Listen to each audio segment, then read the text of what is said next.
Welcome back inside the Now Morning Show. It's a fantastic Tuesday on the rocks, we like to call it sometimes. But we're here on TTT and we're bringing to you as much information as we possibly can, especially regarding the THA elections that just finished yesterday, just wrapped up yesterday. And the PDP were victorious in the election. And I want to welcome this morning the Chief Secretary Designate and the Deputy Political Leader for the Progressive Democratic Patriots, Mr. Farley Augustine. Good morning to you, Farley. Hey, good morning. Thank you for having me. Good morning, Tobago. All right, you see, we seem to be having a little connectivity issues, but we're going to try and work through it. Yeah? Let me first of all say congratulations. How are you feeling this morning? Well, excited, but exhausted, tired. You could hear it in the voice from weeks of conversing and talking from the hustings and perhaps shouting and so on. The body a bit fatigued, but we'll be fine in time for Thursday's swearing. But we're definitely very excited about what is to come. Nice. Now, Mr. Augustine, I mean, straight off the bat, I know that last night in your victory speech, you really said that you want a sort of independence for Tobago. Is it that you're hinting that maybe autonomy may not be the way to go and that you may want, you know, a real unity in Tobago as opposed to what was proposed with the autonomy? No, well, I never hinted at independence. If you're thinking of independence in terms of secession, when you think of autonomy for Tobago, you're talking about Tobago having the authority, the legislative authority, to chart its own course for socio-economic and cultural development. It's limited to just that. That does not include international relations or national security or any of these issues. Is about Tobago having the authority legislatively to basically take care of itself. I think I used this example on your program before, and I've always used it. When you have an island that cannot even determine for itself where and when it should put a marine park, something as simple as that, and that we have to send a note down to cabinet and beg the cabinet to do it, and then the cabinet never gets it done, it says to me that we are not allowing for the simplest things that are important for Tobago's development to get done. And beyond that,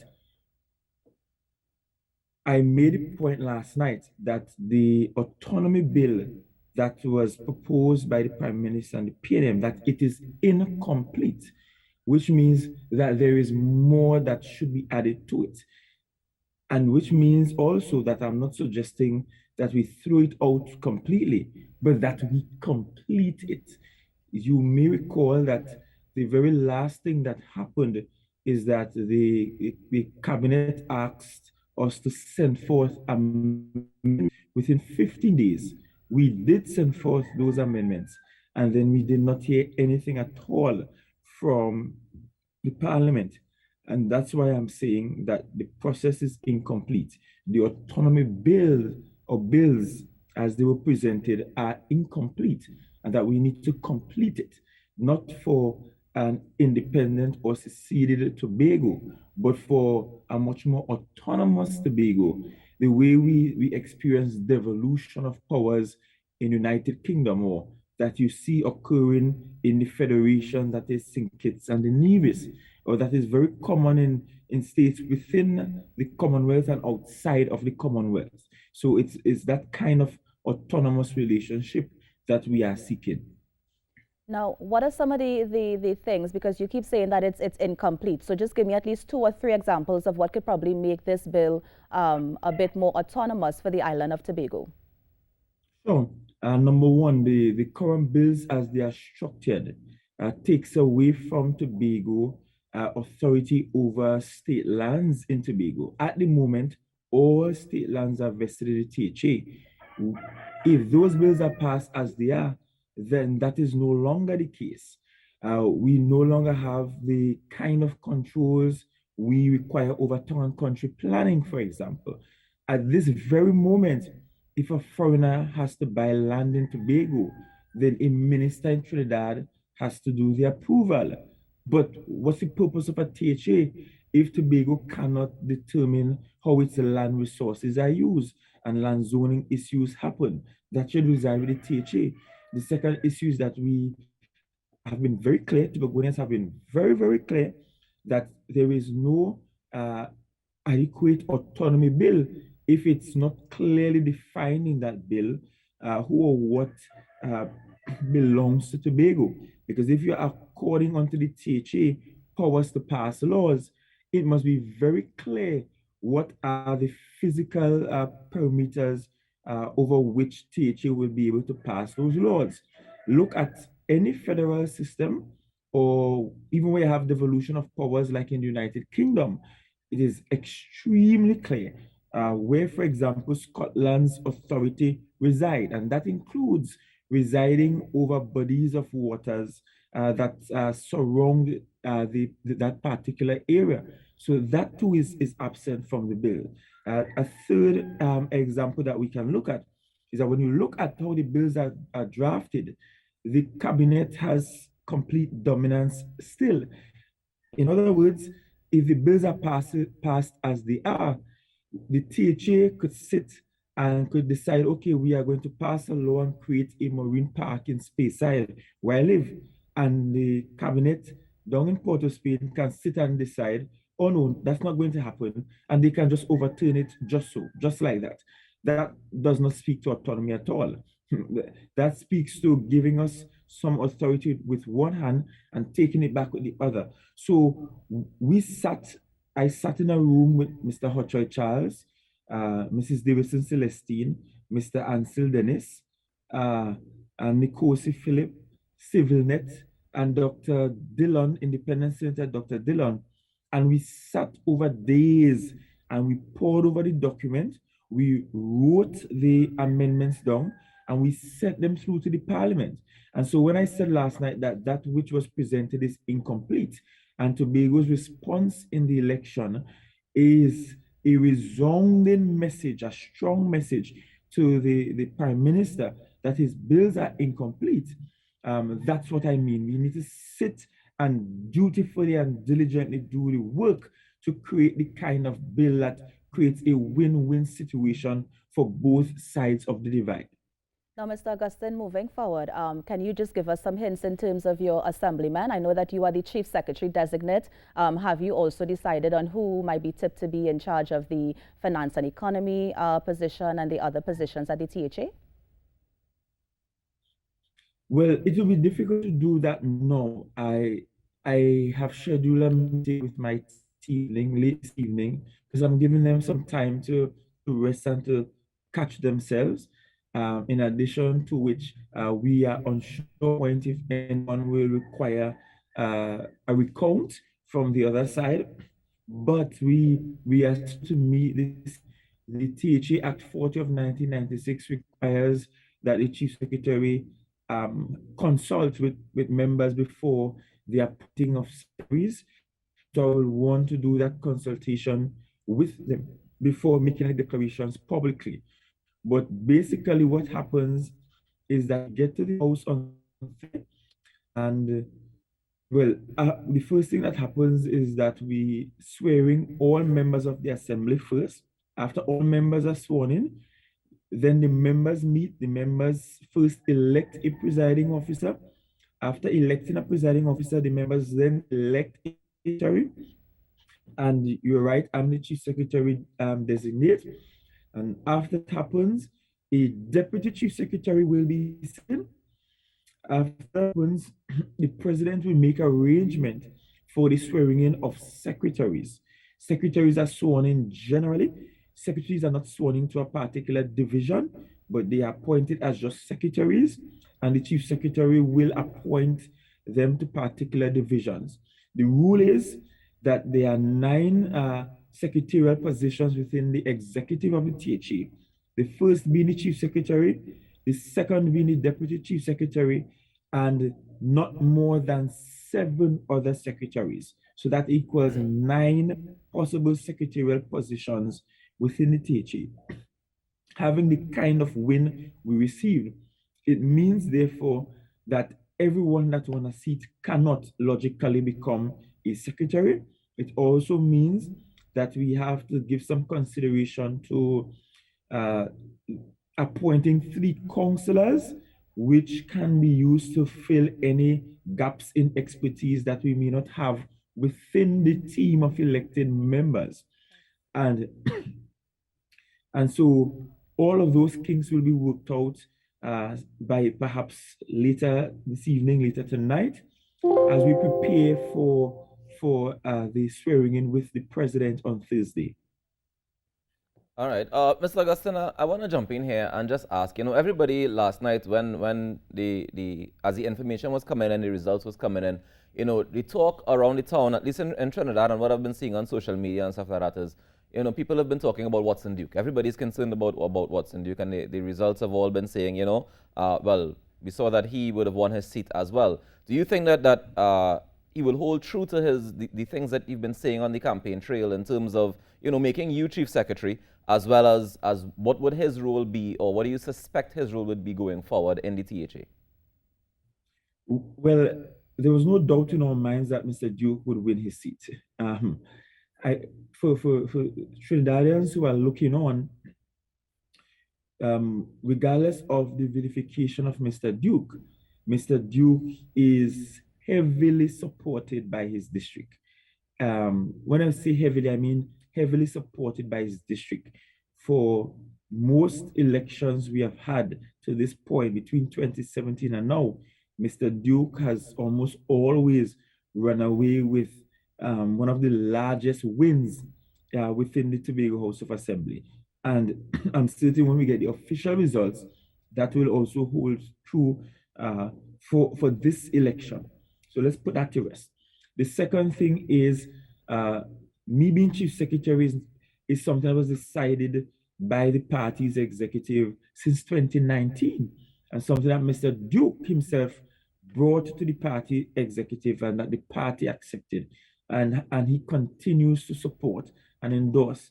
The way a chief secretary is selected is that it's elected from among your peers of elected members.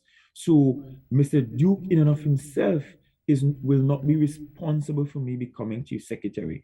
The team of 15 will meet on Thursday and will have to vote to elect me as chief secretary. And I'm confident that I have the support of the team of 15, including Mr. Duke. In terms of Mr. Duke's role, that too is something that has to be worked out, because as you are aware, or should be aware, Mr. Duke cannot remain as PSA president and on the payroll of the PSA and simultaneously be a member of the executive. The rules do not allow for that. So there is no need to worry about Mr. Duke's role. We are going to be within the confines of the law. Additionally, it's important to understand that Tobagonians see Mr. Duke as being pivotal to this success. Love him or hate him, he is critical to the success that we've had to this date, and we expect him to be critical to our development plans and critical to the going-ons of the THA going forward. And that Mr. Duke will have some thinking to do, some introspection to do in terms of what he will want, because to you what the law allows for and not allows for. And ultimately, Mr. Duke will have some decisions to make about which side of the divide he will wish to straddle. All right, thank you so much for that. During the campaign trail, you guys were always saying that the THA employs too many people and the expenses are too high.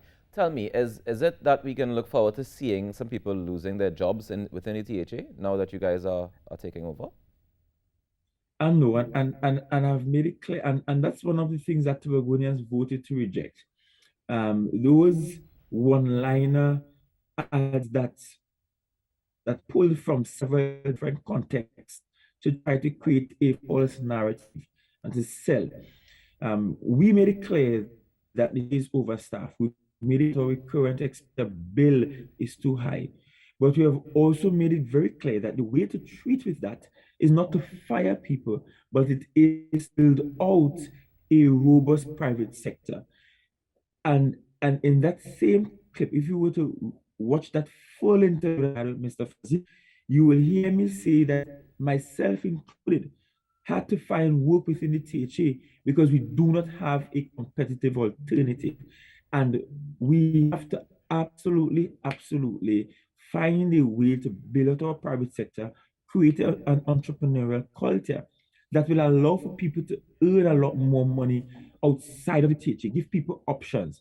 And I always use the example of an events planner that I worked with when I got engaged earlier. And she was an employee of the THA, a permanent employee of the THA, working in the division of education. And guess what? She left the job. She left the job because being an events planner became more important to her than working with the THA. Being an events planner resulted in her earning a lot more income than she could possibly make working for the THA. And that has been my example to Tobagonians of how we can begin to bring down our recurrent expenditure bill. And remember, recurrent expenditure bill is not just salaries. That also includes utilities. It includes the amount we spend on rent, renting properties. It includes perhaps a lot of processes that are not very relevant. And so we have to begin to treat with these things. Well, I've made a point that some forensic auditing will be done. I have also made the point that there will be a need to actually sit, look at where we are in terms of our accounts, look at what we have, and look at what we can do, and that will direct the policies that we will roll out first versus second, and so on. All right. Speaking of rolling out policies, one of the things that a lot of people are concerned about is whether or not you're going to be able to open beaches and rivers and stuff like that. Is that a plan on the agenda? And that's something we have said quite boldly, that we will meet as an executive, we will discuss it, and once the executive agrees to it, we will take it to the House and we will debate it and debate the merits and demerits of a decision like that, and then proceed. We do not share the opinion that beaches remaining closed somehow benefits our COVID-19 numbers. The evidence is clear. The beaches have been closed for a long time, but our numbers are higher than they have ever been. So clearly there isn't a correlation between the beaches being open and the spread of COVID-19. In fact, I have made the case that when I go to the beach, as most people, given that I'm either bareback in a beach shorts, my family members are also scantily clad in beach wear. You're not necessarily. All right, we seem to be having some connectivity issues there with Mr. Farley Augustine, but I think the point has been made. Kimberly, what do you think? One thing I gathered from Mr. Augustine, and I think is one of the reasons why he was almost the face of the party for that long time, is his confidence. He's confident, he's passionate. And I think people saw that, you know, from him, and which is why they decided to put their trust in him. And even hearing his victory speech last night and even into this morning, you can hear that passion in his voice and that he really wants to, you know, do something good for Tobago. What I appreciate the most about it is that he's willing to say that, you know, he can't make decisions on his own and he has to wait for his executive. And, you know, that's a good start, because it's important to remember that it's not you running the show just because you've been elected. And I fear that along the way politicians lose sight of that. I was just about to say that, because I mean it is good now that you have all these great ideas and you want to have all these great ideas, but then 5 years or 6 years down the road, when sometimes it changes, right? And as long as they understand what is good for Tobago, I think that they have a good start, and it's left to see exactly what they can do. All right, I think we have him back on the line. Mr. Augustine? Yes, you do have me back on the line, hold on, and it appears as if I was well, I was trying to sign in from another device. So yes, sorry about the technical difficulties there. I was in the middle of explaining Yeah, you were that talking about being scantily clad in beachwear. right, and I said when you go to the beach, you tend to want your own privacy on the beach. You know, yes, I agree that beach parties should not be allowed, and we should not allow any beach zest and so on. But when you go to the beach with your friends, you're not there to jam up with strangers. You don't just go in the water and you are in everybody's faces. That's not an everyday occurrence when you go to the beach. You tend to actually want your distance. You don't want strangers coming up to you in the water and standing closer than 6 feet away from you in the water anyway. There are also therapeutic benefits to be had from going to the beach. And we have also made a case that you can't ask our hotels in Tobago and the tourism sector in Tobago to reopen and to rehire staff who have been home for months on end without the beach. It's ludicrous to think that hotels in Tobago will actually thrive without the beach being available. That is a significant part of the product that just has to be offered. And so it's something that we will look at because our economy in Tobago is in shambles, and it's something that we have to look at post haste. All right. Well, I want to thank you so much for joining us this morning, Mr. Augustine, and congratulations again. We look forward to seeing what happens next, and of course, what happens on Thursday after the swearing in. Yeah, most definitely. All right. Take care. Enjoy the day. All right, you're welcome.